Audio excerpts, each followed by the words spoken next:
Armada Book 1 Chapter 5 Olive Part 1. March 2058.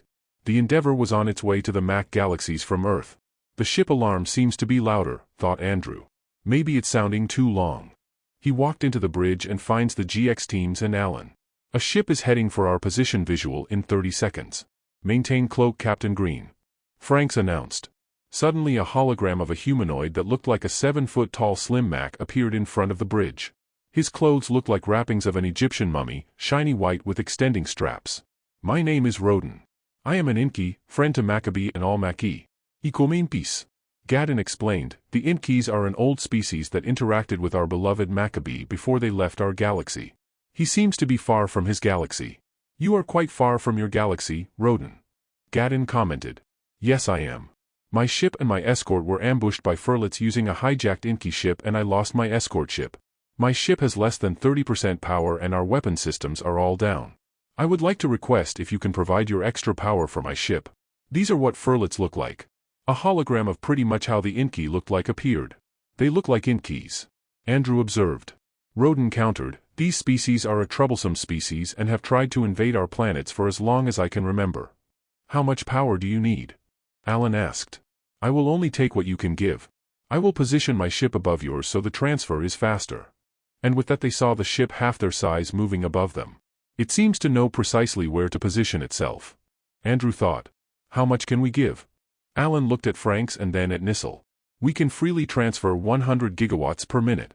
If we push our reactors, we can generate twice this per minute. Nissel answered. We would need 30 terawatts and we can travel back to our galaxy. That is if the Furlets does not find us. We can provide the power you need but you would have to stay hooked up for a while. Alan said.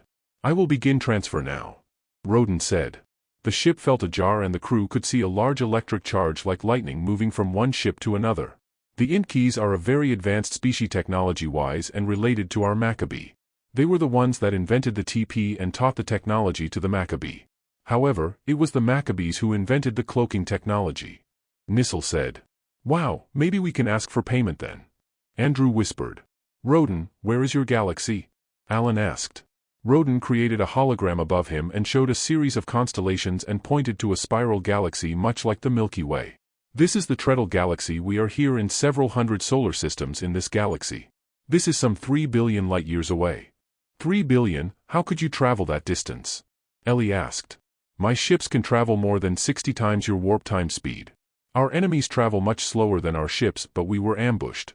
They commandeered an Intqee ship and fired directly at my escort and then at my ship. I believe they will be able to locate our ships within 30 minutes.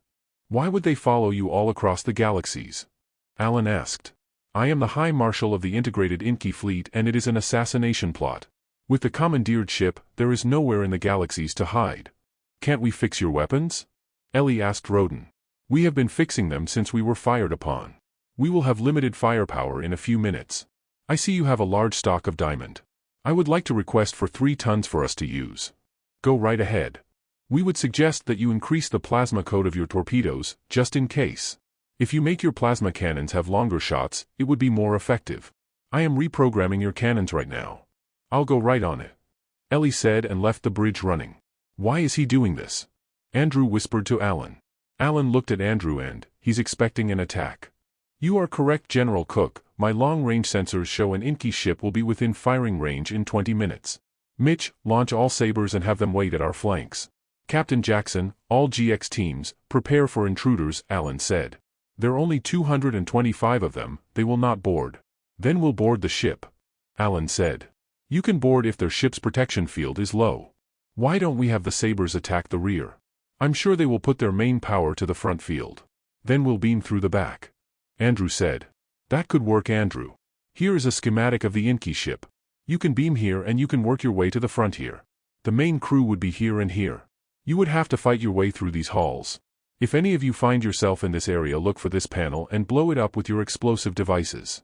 This is their main shield conduit. Would they have sealed the halls with time warp fields? Alan asked. You know, you would do that, but they do not think that way. Captain Kavulik asked. Captain Franks, what's the ETA of the target? 14 minutes, Roden said. 14 minutes, Franks repeated. Kavulik announced, I will move farther away at warp so they would think we are leaving, but we'll be right at the backside exactly when they start firing.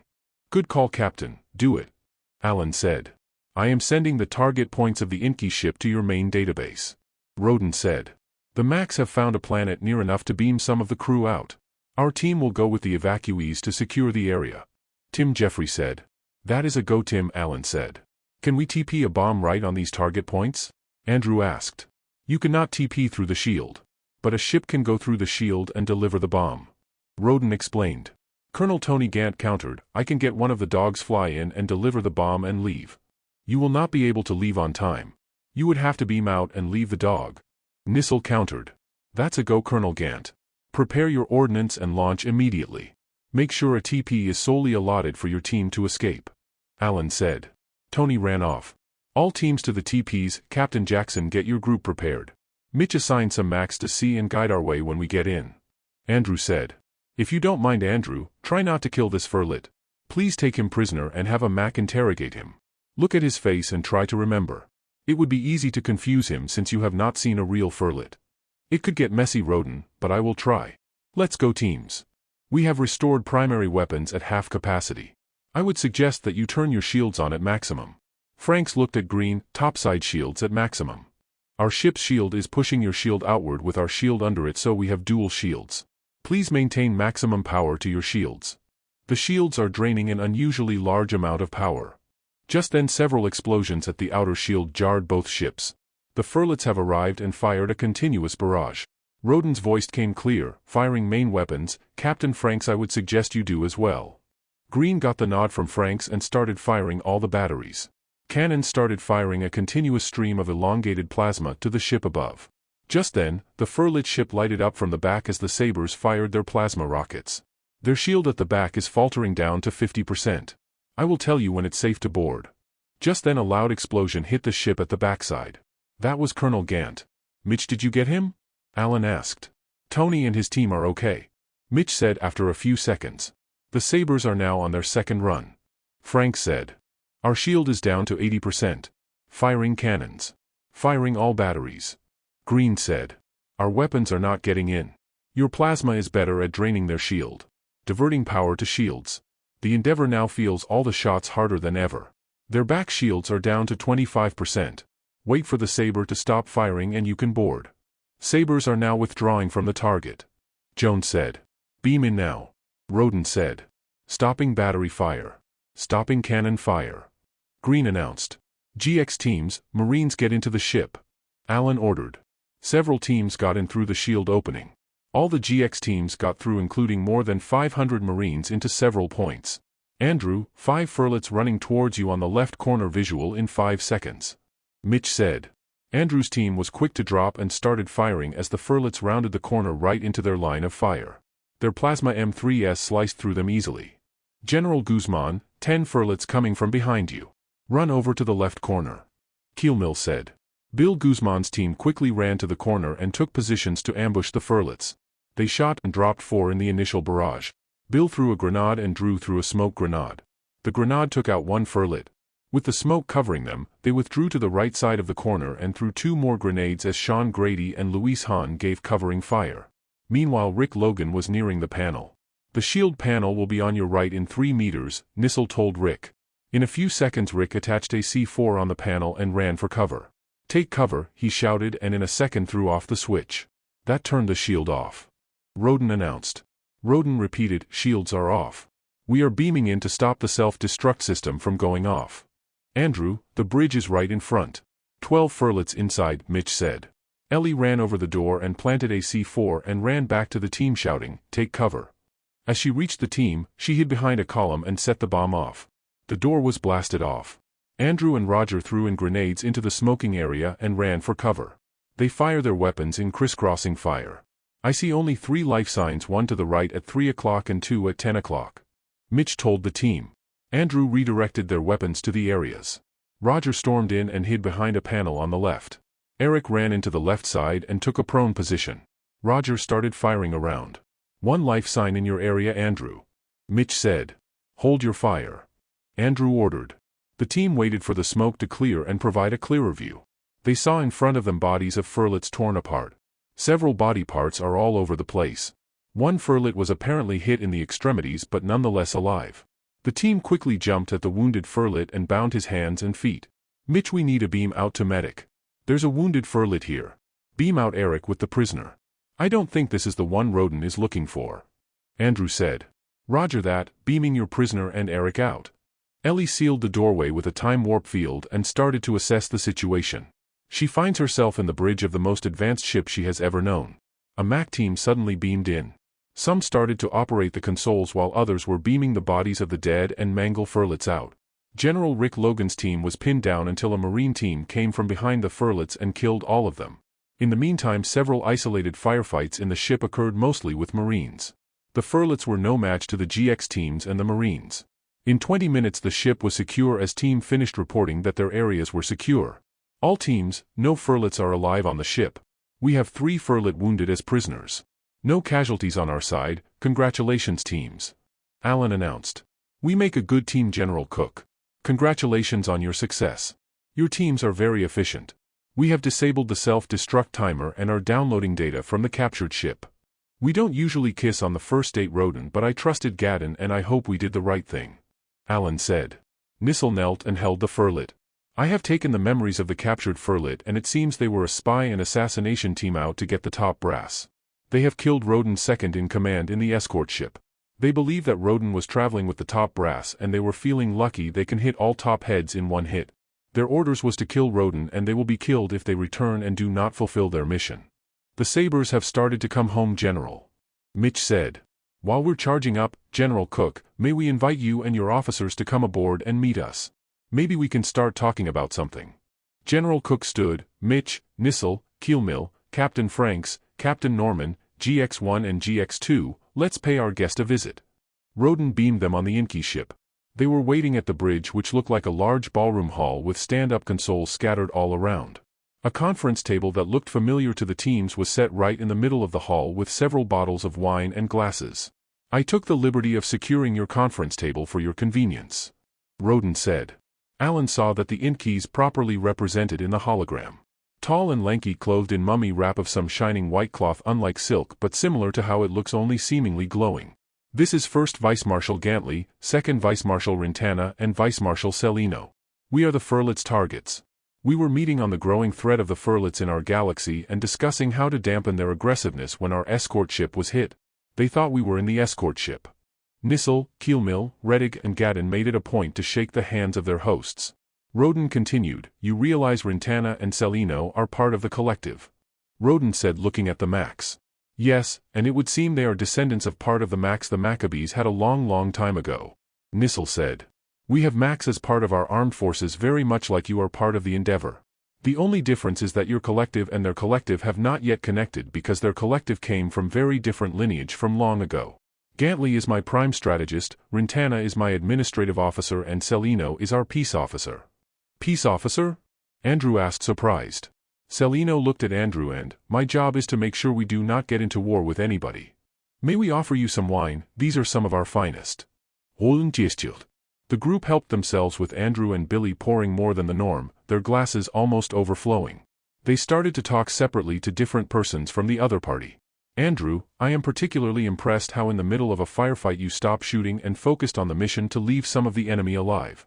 You know, our race is so advanced we use our technology to the maximum. We lack these one-to-one and team skill sets you obviously have in abundance. Roden said. Andrew obviously have both one-to-one and team skill sets. He leads the top GX team. Alan quipped. And General Cook, may I call you Alan? Alan nodded. You displayed a balance of control and decentralized command leadership.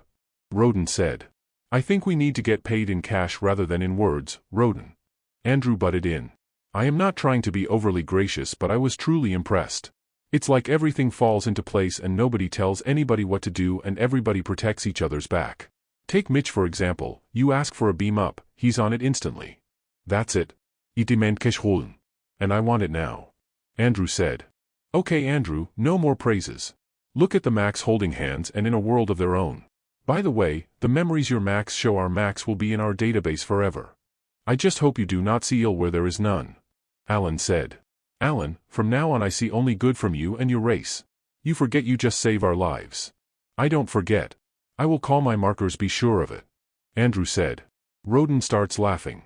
You really are funny, or maybe you have too much to drink already. Look, we owe you one and we will find something to repay you with. That's his normal side. Alan said. Ellie walks over to the group and asks, how does your ship travel at warp much faster than we do? Why don't you just ask for the schematics, Ellie? Alan said. I could, but it would be beyond your understanding. If that is what you want, we will give it to you. But I assure you it will take hundreds of your smartest minds, maybe 100 of your years, to understand the engineering behind our engines. Roden said. I'd give it a try. Ellie said. Okay. Roden put his right hand in a pocket opening at the left side of his torso. Suddenly Ellie found a slim table rise from the floor with a tablet.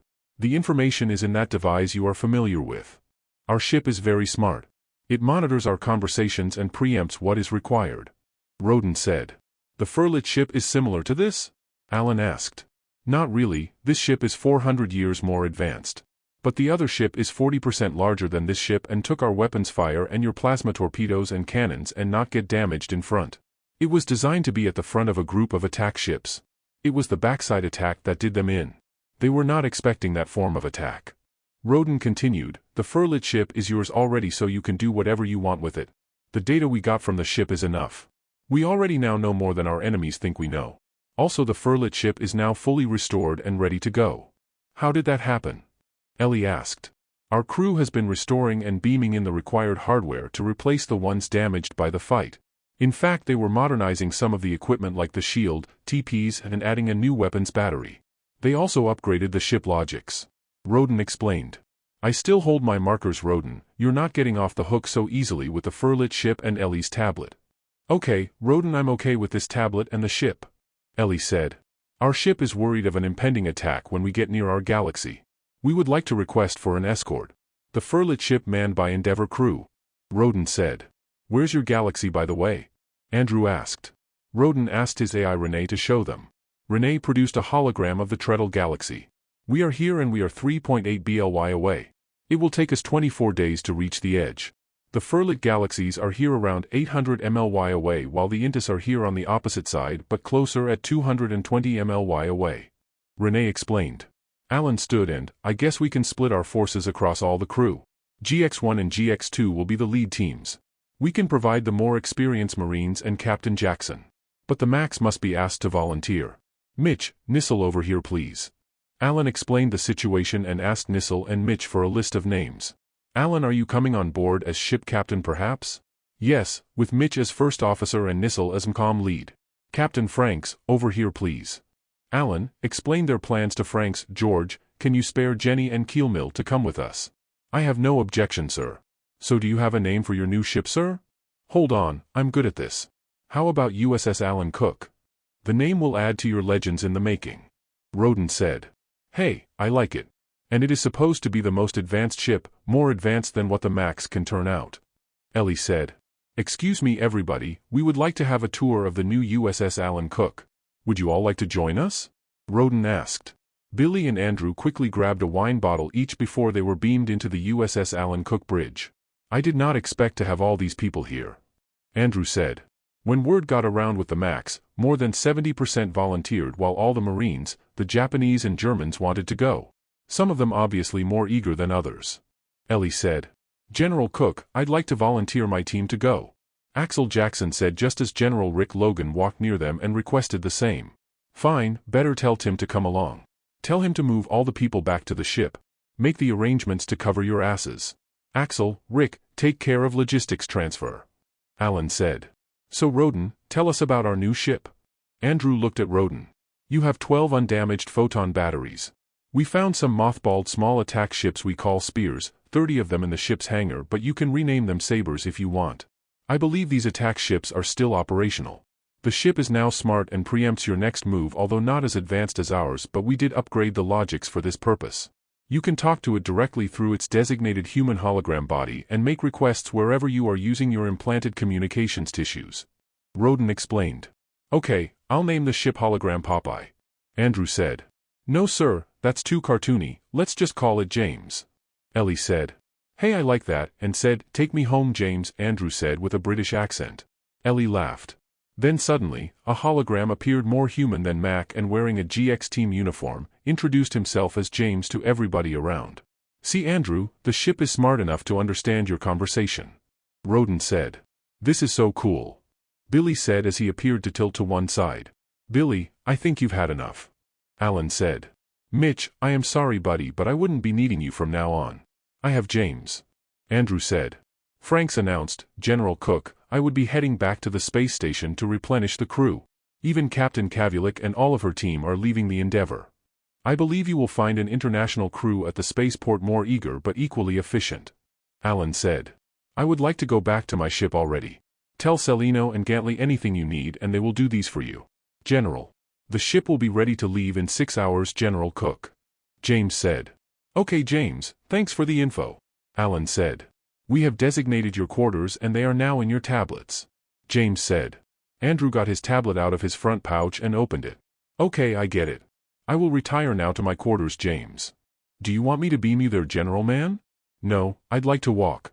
Next time call me Andrew." "Yes, Andrew." Alan looked around at the flurry of activity and saw several James. "I need a chair," he told Mitch. Just then a captain's chair rose from the floor. Alan approached it and sat slowly on it. "Ah, this chair feels so good and so right," Alan said. Alan and the GX teams are on their journey to the Treadle Galaxy. Endeavor is ready to leave General Cook. Frank says, his face on the big glass screen set up in the bridge of the USS Alan Cook. Behind him was the bridge of the Endeavor. "Mitch, are we all ready to leave?" Alan asked Mitch. James stood silently beside Alan. "Yes, Captain, I mean General Cook. We are headed to the Intqee galaxy of Treadle. ETA 24.5 days. All the GX teams are on the bridge. GX1 and GX2 were sitting on the conference table chairs. GX3 and GX4 were standing beside the bridge crew operating the few stand-up consoles. James, tell Roden that we will fly beside him but 10 LY away." "Yes, General Cook." Nissel announced, "General, we can only leave after 1 hour. We are still moving some personal items of the Max to this ship." "Okay, 1 hour." Alan confirmed. The delay dampened everybody's mood. "James, tell me about the Intqees. How large is their civilization?" Ellie asked. James showed the Treadle galaxies again. The Intqee species inhabits 4 galaxies but these galaxies are far from each other. The nearest to Treadle is 220 MLY away are inhabited by Intqees. In the Treadle galaxy the Intqees inhabit more than 800 planets in 418 solar systems. 60 planets in 30 other solar systems in the Treadle galaxy are occupied by the original Intqees called Intqees. You could say their civilization is huge. Further to the other side are the Furlets, 800 MLY away. They have a decentralized form of governance which is organized by solar system. So one solar system is the equivalent of your states in the US and is governed by a general council. They have a supreme council which has jurisdiction on all the solar systems in the Treadle galaxy. They don't vote because almost all council matters are transparent. The person going out chooses his successor and if the successor is approved by the council then he is replaced, otherwise he looks for another one. Often succession is determined way ahead of time. The average population in a solar system of say 2 planets or moons would be around 12 billion. James continued, the Intqees are always in constant threat of war from the other galaxies who are also really Intqees. About 600,000 years ago, the farthest galaxies, about 800 MLY away from the Treadle galaxy, organized themselves separately from the council and called themselves Furlets based on a popular and abundant fruit the Furlets love to eat. The Maccabees, as the Macs fondly called them, are a branch of the Intqee species, but these species after their genetic alteration moved further out from the Intqee galaxies. The last migration of the Maccabees was more than 500,000 years ago when in 10 years all the Maccabee inhabitants of more than 700 planets left. Some of the Macs the Maccabees had left behind were taken in and cared for by the Treadle Intqees. They may look like humans but you could say they bioengineered themselves to look what they believe is the most efficient form. Within the human form is an entirely different physiology. For example, they have fluids in their bodies pumped by 4 elongated hearts in their extremities and part of the fluids are self-propelled. The tissues regenerate quickly and last longer than the oldest Mac who is 1,200 years old. James, why did they re-engineer their bodies? Ellie asked. The original bodies of the Intqees are short, around 5 feet, with elongated but rounded bodies, and extended bone structures in the shoulders. 2 long arms and 2 short arms. They have very short stubby legs with elongated feet like extensions, like this. James showed a hologram of the original Intqee body structure. James continued, the original bodied Intqees call themselves Intqees and they are in the galaxy nearest to Treadle. These original Intqees or Intqees hate the Treadle Intqees including the Furlets which they consider aliens because they have altered their bodies. The Furlets dislike the Intqees because they consider themselves primitive even if their level of technology, although lower, is really not far from each other. The Furlets dislike the Treadle Intqees because of how they reproduced and their integration of the Max. The Furlets reproduce artificially in a lab meaning the embryos are cultured outside the mother. The Treadle Intqees reproduce the normal way but with multiple fathers fertilizing a single mother giving to different lineages within a family. The Treadle Intqees are more advanced than the other Intqees mainly because of the integration with Max. The Max are superb workers and very smart and they store their knowledge for them too. What the other Intqees, the Furlets, don't have is mastery of the TP technology which is really a Mac realm of expertise. They also do not have a full understanding of cloaking technology.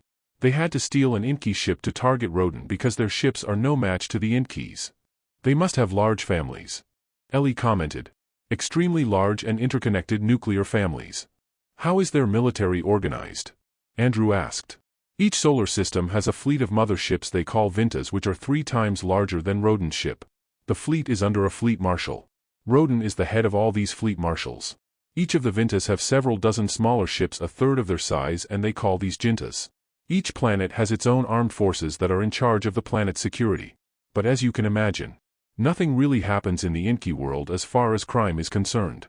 They have less than 1/1000% in crime and these are not really crimes in the Earth sense of the word. Their mindset is that they will fight based on technology. They have no real strategy because there was no war to compel them. So the fleets live a boring life.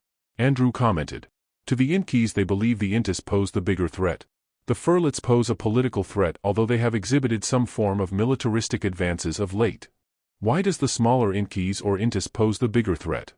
Andrew asked, showing some surprise. The main reason is that the Intqees hate the Treadle Intqees. They also hate the Furlets but the Furlets are further out from them. Treadle is nearer. The last war the Treadle Intqees had been was with the smaller Intqees. How did the war go? The war occurred around 450,000 years ago, just after the time the Maccabees left the galaxy. The small Intqees or Intqees sensing that the Treadle Intqees were weaker now because the Maccabees left and the Furlets were starting a separatist movement, started a war by attacking the largest and most advanced planet near them. They were able to take the planet but only after catastrophic loss of life. Similar fate befell 5 more planets. The Treadle Intqees were able to stop them after losing 6 planets in the Treadle galaxy from taking any more. There was never a truce. The Intqees in the conquered planets remain as workers or slaves although the Max were allowed to leave. Until now the planets are still held by the small Intqees or Intqees and this is a pain for all the Treadle Intqees. They feel the loss of whole family lines and the pain of slavery of their brethren. Now the Furlets tried to assassinate Rodin's group. Ellie said.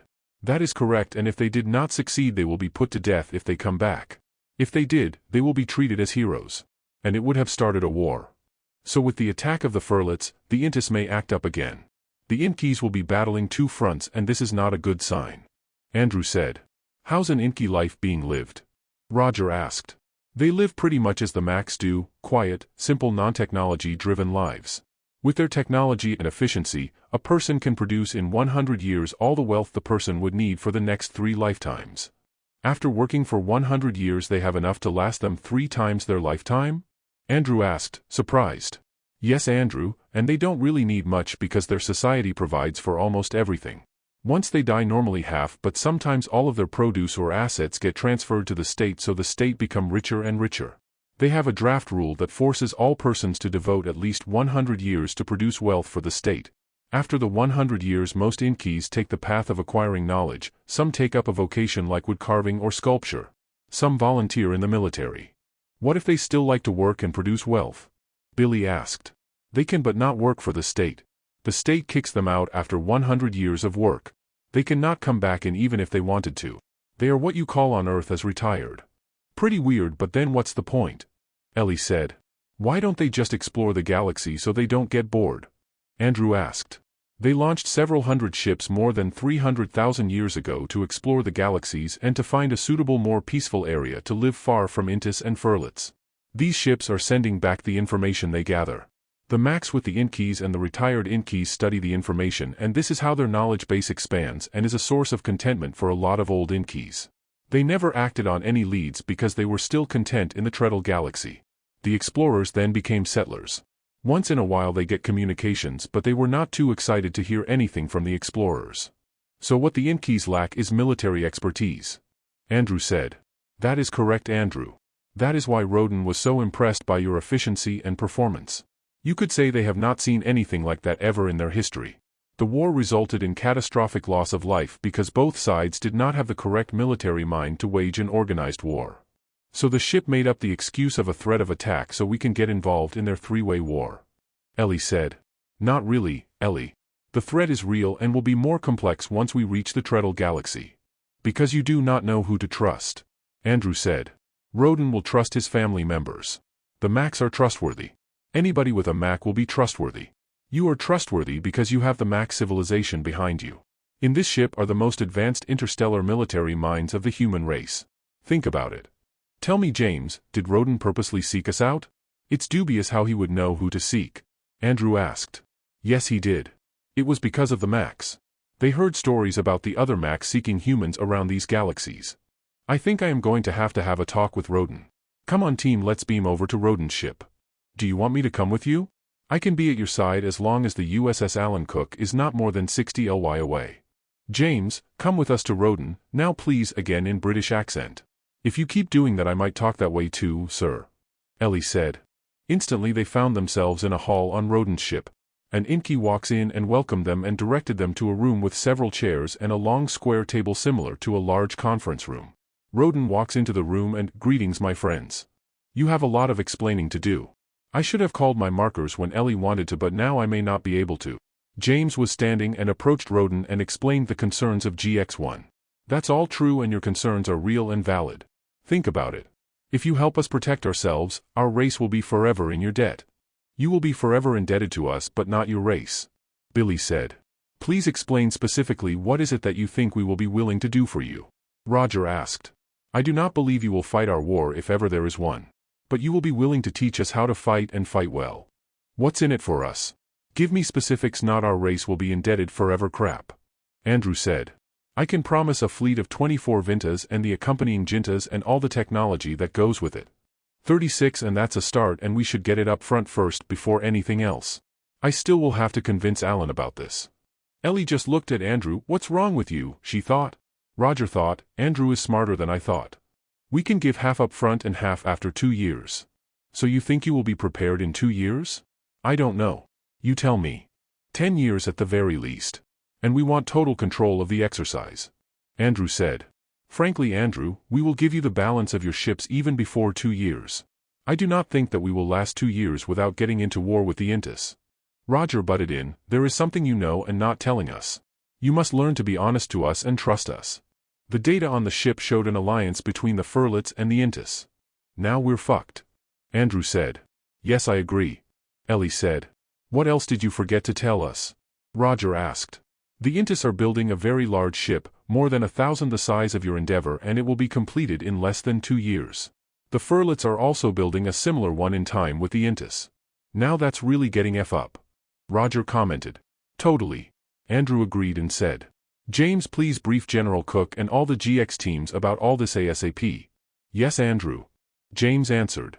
After 30 minutes came an announcement from Alan, there is now a change of plans. The Alan Cook will fly to the nearest Mac planet for resupply. In the meantime, all GX teams, Marines and Saber pilots should transfer to the Intqee ship. By the time I come back in 5 days, I want a plan from all those in Roden's ship on how to deal with the new realities at hand. Endeavor, you are free to leave. It was already April in the year 2058 and the GX teams have decided to address the Intqee problem. After a few hours of Alan's order, the personnel have transferred to Roden's ship. At the bridge, the GX1 team were still amazed at the simplicity and expanse of the bridge. Ellie, Eric and Gaddon, I want all the Max and Science teams to study the enemy ships and their weapon systems. I want our forces to be completely familiar with their capabilities and technologies. We want numbers and a complete picture of the battlefield. Put these all on the personal tablets so everybody can study them. Andrew said. So the first order is you gather information. Why don't you just read Sun Tzu's book Roden? Ask Ellie for a copy. Andrew told Roden. What's the book about?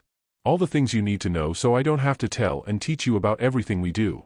Andrew sounded irritated. So can you give me a general view then of your plans? Offhand, I'd say blow up the two monsters, commandeer the most ships we can get, blow the rest. Hit their weapon systems on their planets and remove their capabilities to organize and control the war. I don't know. Andrew answered. And you just thought about this? Roden asked. Everybody is already thinking like me. This is what we do. We just want to get more specifics and adjust or fine-tune the general plans. And this book will explain these to me? Roden asked. Yes. Just read the book. Andrew said. Roden, do you have a James around here? Ellie asked. Yes it does, but the ship will create one for your use. What would you like to name your AI? How about Olive? Andrew said. Ellie laughed and, okay, this time I'll let this one go. Roden, it should be a woman this time. Just then a hologram of a woman in GX1 uniform appeared. My name is Olive and I am here to assist anybody with anything. Stand here beside me, Olive. Andrew moved to the captain's chair. Thank you, General Man, Olive said. Call me Andrew. Yes, Andrew. Ellie and Roden left the room with another Olive in tow. I am not the scientist type. I rather want to have a person like you answer things for me. Thank you, Andrew, I am at your service. Tell me about the two monster ships the Furlets and Intqees are building. Olive showed a hologram of the ship in construction. It looked like a fat cigar with a cube at the end. The ship is what they call the Armada after a fighting flying animal common to the Furlets. The Intqees call their ship the Binto after the name of a similar animal in their world. Both ships are 60% finished and expected to be finished in over a year. It can move but slowly at 30 ly per day. It can carry 300 of our Vintas and over 800 of our Jintas. These Vintas or Jintas are not similar to our Vintas or Jintas, they are much lower tech than our versions. The Armada can carry more than 2 million personnel. The photon-based weapon systems are extensive with bombing bays on both sides of its long belly here. Just above the hangar bays here are photon batteries. Right now, based on the captured data, it does not have an engine or any of these weapons. Are there any Macs involved in building these? None of the builders are Macs for the Furlet ship because they are purists and none for the Indie ship because they look at Macs as aliens and specially favoring the Intqees. Is there a way for a Mac or human to look like an Inti or Furlet? Yes, but the Intqees do not have this technology. A Mac scientist has created a prototype of a device that can provide a holographic reimage of a subject to look like what was pre-programmed in the device. Where can we get this device? In the Mac planet of Ortag 360 MLY away from here. Get this ship over there now. Tell Gadden to come to the bridge. Olive, what does the Intqees fear the most? Andrew asked. Diseases. Unlike the Intqees who have re-engineered their bodies to live longer and be more functional, the Inti bodies are originals and unmodified except for the long anthropological modifications as they adapt to their world, which basically has not changed for millions of years. There are no diseases in the Intqee world while the Inti suffer from constant upshots of diseases. One would start in one planet, then in another planet, then another. Is there a chemical that will knock these Intis out for several days without killing them? No, but there is a chemical that will knock them out forever. I don't want to kill them. How about a chemical that will make them feel very uncomfortable or sick? There are a whole range of things the Intis will feel very uncomfortable having. There is a chemical that will give them itches for months on end and resulting in ugly lesions. Their only cure for this is isolation and constant inoculation for 3 weeks of some medicines they formulated. Even then the cure depends on the Intis body also. Another will make them feel weak and sickly. There is another chemical that will make them sleepy for days on end. Another will keep them nauseated, more like getting drunk. Good, you can give Ellie and Gadden the details. The itchy thing is good enough for me. Tell the Macs to produce this and come out with a way of dispensing these. Just then Gadden walked into the bridge. So what's up, Andrew? Andrew summarized his conversation with Olive and asked Gadden, do you know the Mac in planet Ortag? Of course I know him, Andrew, his name it Bitigo. More than that, I am related to him. He is the brother of the mother of my first wife. You can just say your wife's uncle. So get in touch with the guy through the collective and tell him of our plans. We will be there 3 days from now. Why? I thought this ship is fast. Roden walked in with Ellie. So we are going to Ortag for what purpose? Roden asked. The idea is to get the capability to infiltrate enemy lines, sow confusion and misinformation, and try to pitch the Furlets against the Intqees, and so on. This can really come in handy. Roden smiled. I am impressed, really impressed. Okay, I take flattery very seriously and it could only lead you to a higher price for our services. I also know that the Macs have an armistice agreement with your country and in a way you are protecting our Macs for us. That is also true and you're lucky that that does not increase the price. Roden left. I am sorry to say this, Andrew, but I also now know that all of your teams were predetermined, including your Marines up to General Cook. That you are the best of what your countries has as far as interstellar operations are concerned. No effect on price. But if you start bothering me, it will add 10 more ships. I don't mind giving 10 more ships, Andrew. You are not a very smart negotiator, Roden. General Man here will eat you alive. Ellie said. No, Ellie, we are generous to our friends, what more to people who will save our lives? Besides, I have hundreds. That's it, Roden, 10 more on top of the 10 earlier. Fine, I'll keep quiet now. You know what, I need this ship, Roden. I would like you to transfer the ship to us to accomplish the mission. I would be very honored to transfer this ship to you, Andrew. And in keeping with your sense of propriety, may I suggest naming her Popeye? Here we go again. Sir, I know what you like to name her. No, you don't. Yes, I do, sir. Let's name her USS Andrew Man. Precisely the name I have in mind after Popeye. I believe USS Andrew Man would honor me as well after all you are naming me. Olive said. Roden approached Andrew and shook his hand. 3 days later, near planet Ortag. We would be in beaming range in 15 minutes, Olive told Andrew. Come on guys, let's head to the dog bays. He turned his head to Olive. Do you really think the name is good? I cannot lie, Andrew. GX-1 got onto a small ship that the TP teams use for the hopping activities. We have identified where Bitigo is located. 2 minutes to beam. The team found themselves in the evening in a Mac city with simple unadorned buildings with very wide streets with small parks in the middle. Gaddon turned the ship towards a small square building or warehouse-like structure. He let the ship hover for a bit and let it slowly touch the ground. Nice driving, Gaddon, let's go, Andrew said. They walked to a large double door that's made of wood. Gaddon knocked strongly and opened the door. Bitigo, I am glad to see you. These are my friends, Andrew, Ellie, Tony, Eric and Roger. Glad to meet you all. I am very glad to see you, Gaddon. The last time I saw you was more than 50 years ago. You have become a personality among us already. This is my wife Marcita and these are my kids. He waved to an older Mac woman and a Mac lady and 2 young men. But who are these other people? Gaddon said and pointed to a group of 10 sitting in Bitigo's living room. These are my staff of scientists. We wanted to talk to you about. Stop, we already know and we are all ready to leave now. GX-1 was amused and just quietly tagged all the people in the room. You also need to tag some boxes for us, Bitigo said as he waved them over to another room, and GX-1 found a large room with various sized boxes almost filling the room. What are these? Gaddon asked. Our equipment and materials enough to create more than 10,000 devices. Those boxes there are completed units, maybe 8,000 pieces in all. Bitigo said. I thought you only had a prototype. Gaddon said. That was more than 20 years ago. We are already in our 5th upgrade. Olive, we're ready to beam these people up and a few boxes. Andrew said. They saw the Macs and the boxes disappear, so they started to go out the door towards their ships. As they opened the door, they were greeted by a crowd, and Gaddon recognized one of them as one of his best friends since he was a very young man. Gisoto, I know you, old friend. The crowd shook their hands and some embraced the team. We heard you were coming and we just wanted to thank you for all your work for our people. Gisoto said. Thank you, old friend. But we have to go now. He continued to embrace some of the Macs up front but had to bid them goodbye. They got in the ship and were beamed back on board. You're turning out to be a celebrity, Gaddon. Ellie said. You are more of the celebrity than I am with my people.